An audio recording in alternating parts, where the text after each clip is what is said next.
ওনারা তো তোকে পছন্দ করে নিয়ে যাচ্ছেন বল। তাহলে তাহলে এখন এসব কথার কি মানে?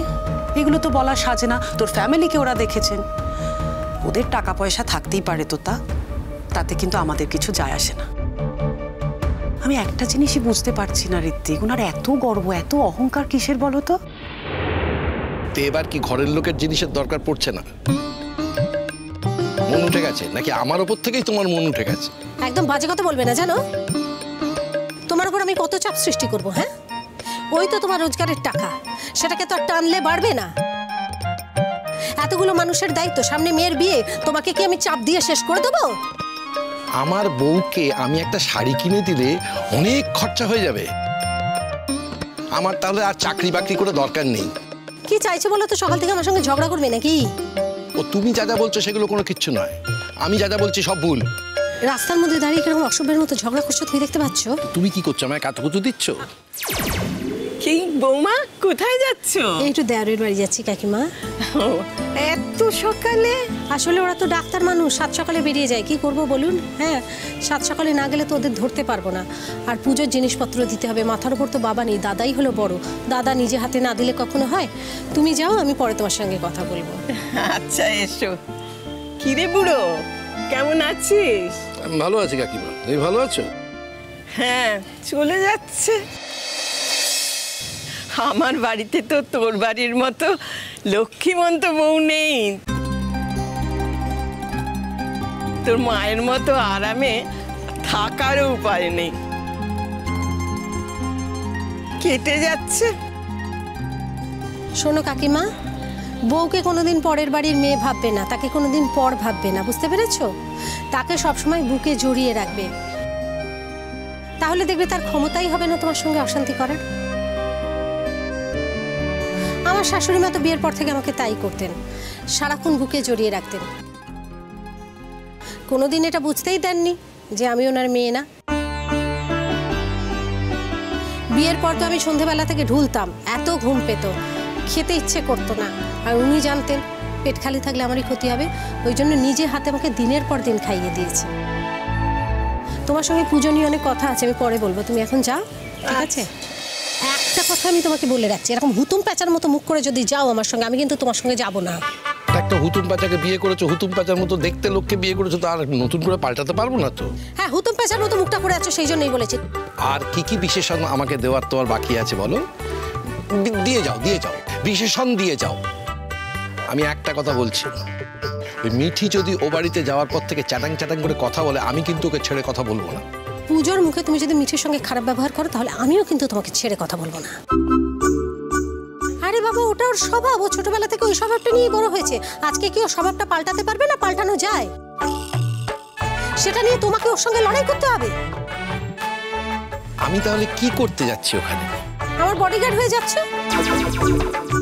তোমার তো আমাকে একা ছাড়ার মুরদ নেই, টেনশনে তো মরে যাবে, সেই জন্য যাবে আমার সঙ্গে। কথা না বাড়িয়ে চলো। সারাটা জীবন না আমাকে শাসন করে গেলে, অপ্রেসার অপ্রেসড। ও দালুক বাবু, যখন ফিরবো দুটো রসগোল্লা খাবে।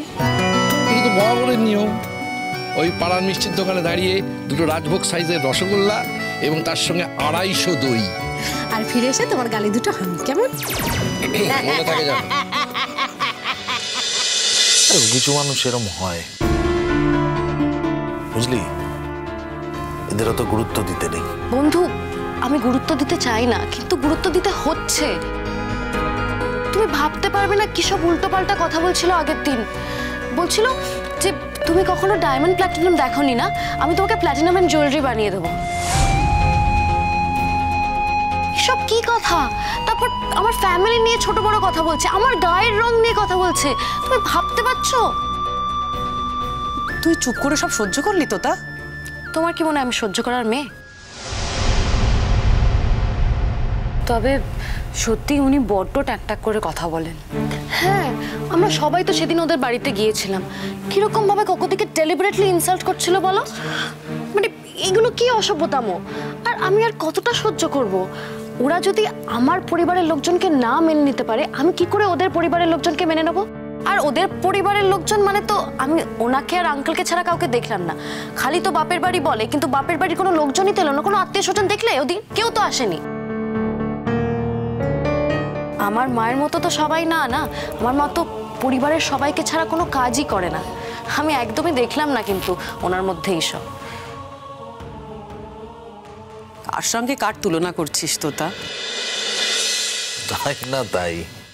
আচ্ছা তুই বৌদিবার সঙ্গে আর 5 জনের তুলনা করিস? হ্যাঁ,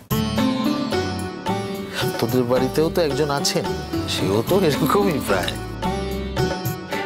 আরে তুমি কি বলছো বলো তো? ওকে এসব কথা বলতে যাচ্ছ কেন? বাচ্চা মানুষ, ছেলে মানুষ। পিসিমণি, আর কতদিন আমাকে বাচ্চা বানিয়ে রাখবে তুমি? আমার বিয়ে হতে চলেছে, আমি আর বাচ্চা নেই।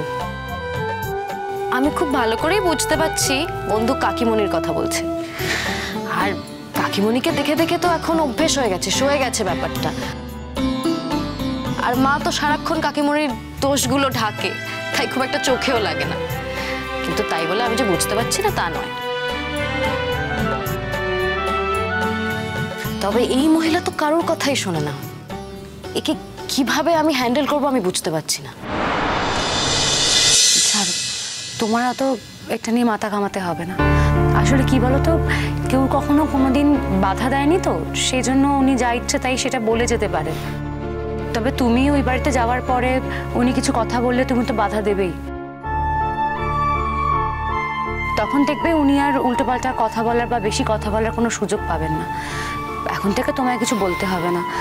তবে পিসিমণি যা বললো যে রূপ এলে তুমি রূপকে অন্তত সব কথা জানাও। না, আমারও তাই মনে হয়। মানে দেখ, তোর অসুবিধের যে জায়গাগুলো, সেই কথাগুলো তুই আগে থেকে রূপকে জানিয়ে রাখবি। এতে কিন্তু কোনো অন্যায় নেই। দেখ, আমার মনে হয় ও সেটা বুঝবেও।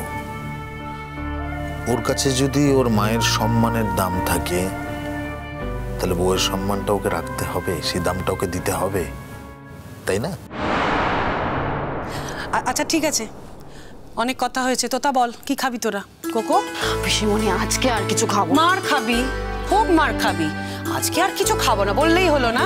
এই শোন, আমরা একসঙ্গে বেরোবো একটু পরে, আমাদের সঙ্গে খেতে বসবি, তারপর বেরোবি। আচ্ছা আমাকে বলো, প্রজাপতি কোথায়? আরে ও স্কুল থেকে এখনো ফেরেনি। তার মধ্যে ওনার খুবই মন খারাপ, কারণ তার ঠাম্মা চলে গেছে। আরে ওর যে আন্টি থাকে দেখাশোনা করে, সেই আনতে গেছে, চলে আসবে।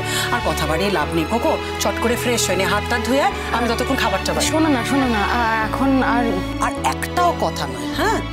2 দিন পর আমাদের বাড়ির বউ হতে যাচ্ছ, এখন থেকে যদি এরকম অবাধ্যতা শুরু করো না, না দাঁড়াও আমাকে বলতে দাও। তোমার কপালে খুব দুঃখ আছে কিন্তু কোকো। আর আমি তো বাড়ির মেয়ে, আমার তো অবাধ্যতা করার পুরো রাইট আছে, তাই না? তুমি আরো বেশি মার খাবে।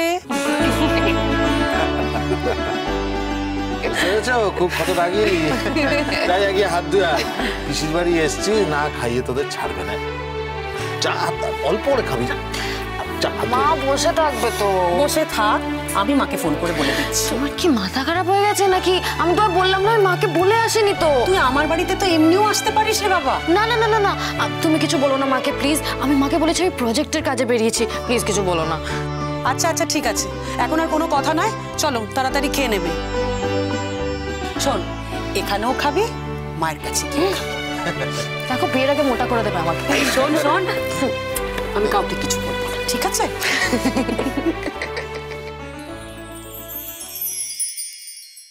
আর মা, তুমিও না ওনাকে একদম স্পেস দেবে না, কারুর কথা ভাববে না, এদিক ওদিক কারুর কথা ভাববে না, আমার কথা তো ভাববেই না। কিছু যদি বলে তুমি প্রতিবাদ করবে, স্ট্রেট প্রতিবাদ করবে মা। কেন বৌমা, কি হয়েছে আগের দিন? ছাড়ুন তো মা। এত বড় সাহস মহিলার, কোজাগরিকে একটা শাড়ি দিয়ে বলছে আপনি তো ক্যারি করতে পারবেন না, একটা বাজে শাড়ি। সেই জন্য আমি এই শাড়িটা আপনাকে দিলাম। আজ তো